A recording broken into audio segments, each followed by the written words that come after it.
it's not the time. I will give you certain examples, whereby you will find that for every specific act or every specific thing, Arabic has got a word.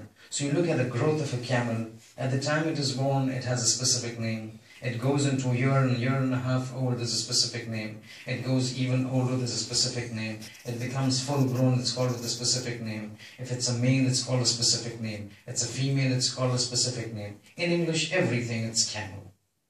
And this is what I mean, richness. So you will find in the Arabic word, at times there will be one word with several meanings. You have one word, but that is used to mean several things. And at times it's just the opposite. You have several words referring to the same word meaning. You get me what I'm saying? One word with several meanings. So for example, one word, say for example, ayn. A classical example, ayn. Ayn is one word in Arabic language, but there are several meanings. Ayn means eye. Ayn means flower. Ayn means spring. Ayn means fountainhead. Ayn means hole. Ayn means mesh. Ayn means object. Ayn means property. Ayn means fulan, fulan, fulan, fulan, fulan. This fulan, fulan is just not metaphorically speaking. I'm saying fulan, fulan because this word ayn has 70 meanings. One word with 70 meanings. This is classical example of why at times you have a difference in the fatwas of the mujtahideen. Remember this example. Because when I mentioned last evening, we will talk about how the entire process of ijtihad takes place. And why the mujtahideen, having one Quran, one Prophet, one God, one Imam right now present, have difference in fatwa. One of them is exactly this. One word with several meanings. When we discuss that, I will bring this example again and explain to you how things differ. When one mujtahid is looking at one hadith and another mujtahid is looking at the same hadith, and how the difference in fatwa comes about. So that we understand it's not that, can they not sit together and come with one fatwa?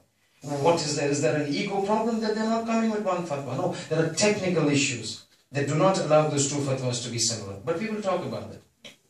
As of now, Arabic language, one word, several meanings.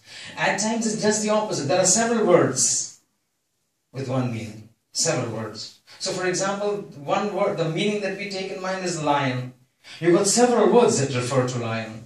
So you find lion word, meaning, you can use several words for this meaning. One, you can call it asad, you can call it layth, you can call it dargham, you can call it haidar, goes on.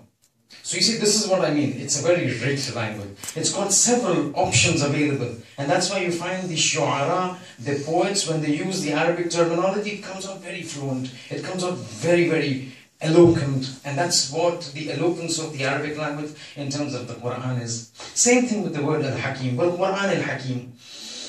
Hakim, according to the code of the Mufassirin, has three main meanings. One is the meaning which we always associate the word Hakim and Hikmah to be, means wisdom.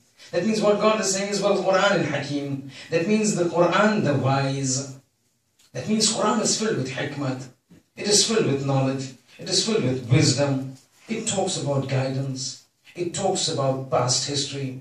It talks about future events. It talks about chemical formula rules. It talks about physical laws. It talks about X. It talks about Y. It talks about Z. It oozes with hikmah. It oozes with knowledge. Anybody sits with the Quran comes out wise. Anybody gets ma'nus with Quran gets wisdom, gets knowledge. Well, Quran al-Hakim. I swear by the Quran, which is Hakim, which is full of hikmah, which is full of knowledge.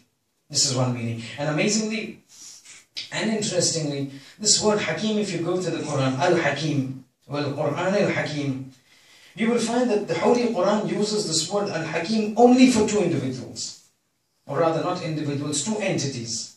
Al-Hakim with Alif Lam. Two entities. One he uses for himself. هو اللطيف هو الخبير العليم هو العزيز الحكيم. Whenever he's at times referring to himself, he uses the word Hakim. And the second occasion when he uses the word Hakim is when he refers to the Quran. But the amazing thing is this, that while in the Quran the word Al-Hakim, one of the meaning that we're discussing is wisdom, is wise, is knowledge.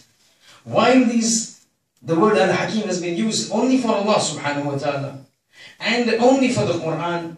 The amazing thing is that normally in the Arabic language, the usage of the word Al-Hakim is used for something that is living. That means when somebody is alive, you say, Amanas Hakim che. Huwa Rajulul Hakim. He's a Hakim person, he's a wise person. It is usually used for something that is alive. But here God uses it for Quran. Quran, is it living? Or is it supposed to be not a living thing? Is it not a living thing? Or is it a living thing? Quran says something else about all the thing that takes place in the world, existing in this world. In min shay'in illa yusabbihu Allah bihamdih. There is nothing in this world except that it is praising Lord.